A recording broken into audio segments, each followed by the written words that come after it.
ក្រសួងសុខាភិបាលអ្នកកើតជំងឺទឹកនោមផ្អែមកើនជិត3សែននាក់ក្នុងឆ្នាំ2025ក្នុងឆ្នាំ2025អត្រាអ្នកកើតជំងឺទឹកនោមផ្អែមនៅកម្ពុជាបានកើនជិត20%ពលគឺជិត3សែននាក់បើធៀបនឹងឆ្នាំ2024នេះបើតាមរបាយការណ៍របស់ក្រសួងសុខាភិបាលចេញផ្សាយនៅថ្ងៃទី26មករាឆ្នាំ2026ក្រៅពីជំងឺទឹកនោមផ្អែមរបាយការណ៍បញ្ជាក់ថាជំងឺសម្ពាធឈាមជំងឺបេះដូងសរសៃឈាមនិងជំងឺមហារីកក៏បានកើនក្នុងកម្រិតខ្ពស់គួរឲ្យកត់សម្គាល់ផងដែរ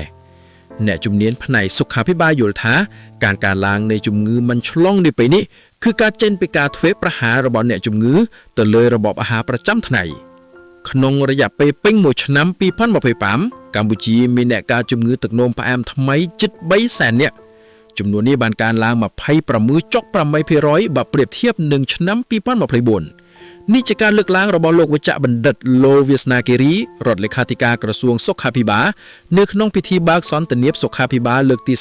45នាព្រឹកថ្ងៃទី26មករាឆ្នាំ2026នេះបើតាមលោកវេជ្ជបណ្ឌិតលោវាសនាគិរីអ្នកជំងឺទឹកនោមផ្អែមដែលសម្រាប់ព្យាបាលនៅមន្ទីរពេទ្យមានចំនួនជាង 18,000 នាក់រដ្ឋលេខាធិការក្រសួងសុខាភិបាលរូបនេះបន្តទៀតថាជំងឺមិនឆ្លងផ្សេងទៀតដូចជាជំងឺសម្ពាធឈាមជំងឺបេះដូងសរសៃឈាមនិងជំងឺមហារីកក៏មានកំណើនខ្ពស់គួរឲ្យកត់សម្គាល់ផងដែរយោងតាមរបាយការណ៍របស់ក្រសួងសុខាភិបាលអត្រាអ្នកលើសសម្ពាធឈាមបានហុកដល់ជាង 45,000 នាក់ចំនួននេះបានកើន 12.20% ខណៈអ្នកសម្រាប់ព្យាបាលមានចំនួនជាង 41,000 នាក់កើនដល់ 19.17% ធៀបនឹងឆ្នាំ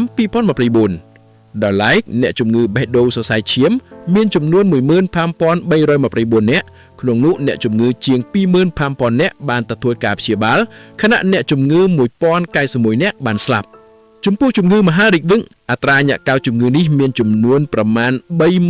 35,921 នាក់នៅឆ្នាំ2025ក្នុងនោះអ្នកជំងឺ 154 នាក់បានបាត់បង់ជីវិត